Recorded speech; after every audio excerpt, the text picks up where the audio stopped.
Hello, Hakomi people.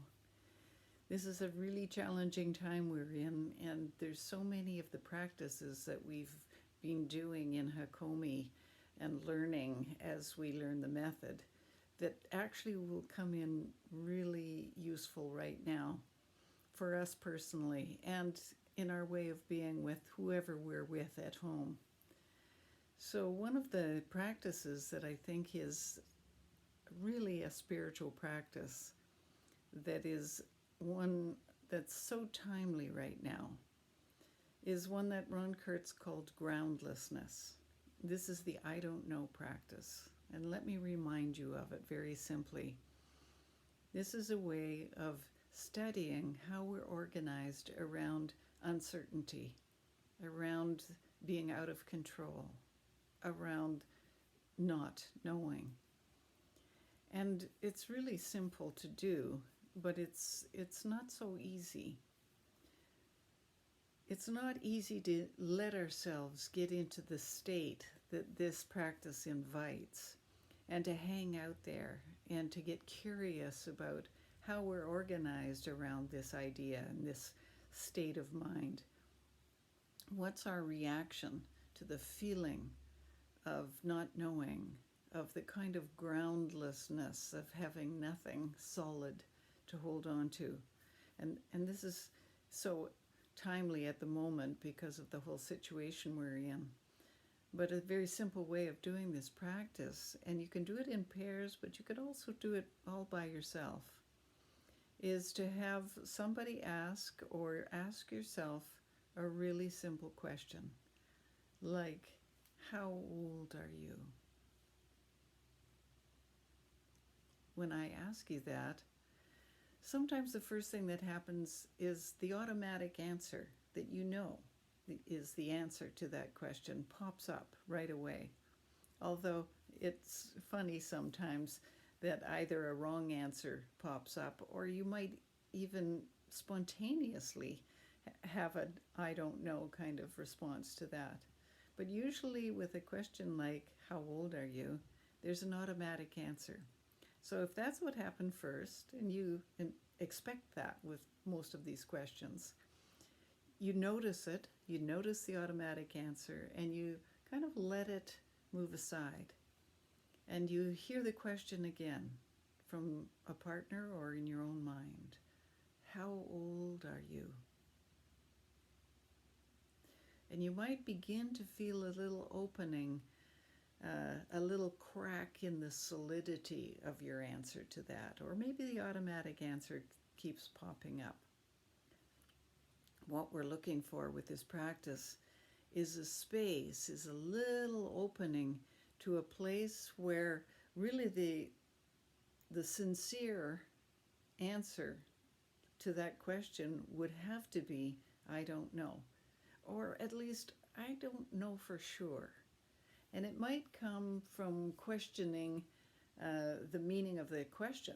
You know, do you mean in years, or do you mean in days, or do you mean in lifetimes? It might come from simply letting go in some way of the need to have a particular answer to that question or to whatever question you're using at the time. I like to start with how old are you, because it seems to invite the kind of uncertainty that we're looking for. And we're not trying to get so that we can instantly say, I don't know. That's not the goal of this practice. The goal of the practice is to find a little crack in the solidity of the certainty, a little opening to the possibility of uncertainty, of not knowing for sure, at least. And then to see if we can expand that state and feel into it. Let ourselves have an embodied experience of it. Do you know the feeling when you travel? Perhaps you've had it, where you wake up one morning and just for an instant you're not sure where you are. This is the goal of this is kind of expand that state. So push away the knowing stretch the space of not knowing, of that uncertainty, and get curious about it. And your first response to that or reaction to that might be a kind of anxiety, a kind of trying to grasp the answer, trying to feel certain again about something as plain, as ordinary as that.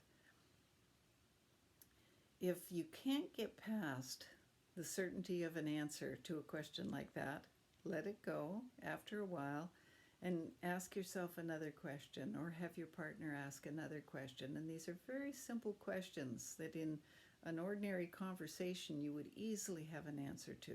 Or if you were filling out a questionnaire, you would easily be able to write down. Like, where do you live? Where do you live?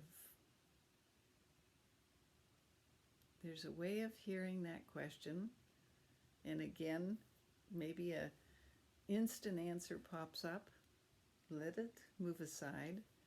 Hear the question again and see if there's a little opening to a more uncertain place, uncertain of the answer to where do you live? Finding the experience, the embodied experience of this kind of space. It might feel like the insecurity of groundlessness at first.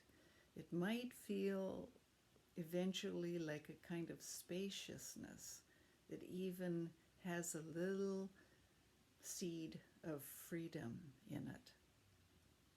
But the goal is to find out what happens for you in the experience of not knowing, and then get curious about it, and then even remotely contemplate the possibility of it being nourishing. This is a very useful practice to be doing, especially at a time like this.